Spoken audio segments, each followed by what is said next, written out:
Want to know how to open a project or open a file or folder in Cursor AI? Well, no worries. In this video, I'm going to show you an easy step-by-step guide on how you can do it. It's super simple and under a minute, so let's get straight to it. Now, first things first, you can just simply open up your Cursor AI application.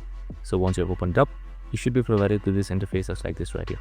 So once you're on this interface, most of the time you should be seeing open project in the middle just like this right here. So you can just simply select that and open it up exactly just like this. Now sometimes you might not have this due to an error or due to something happening.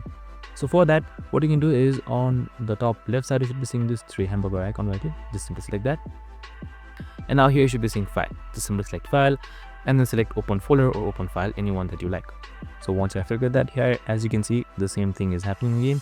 So you can just simply browse for your file and open it up and let Cursor AI help do it. You can do with VS Code and much more other extension. And that's it. I hope this video helped. If it did, make sure to like, subscribe and tune in with us for more of these videos. See you in the next one.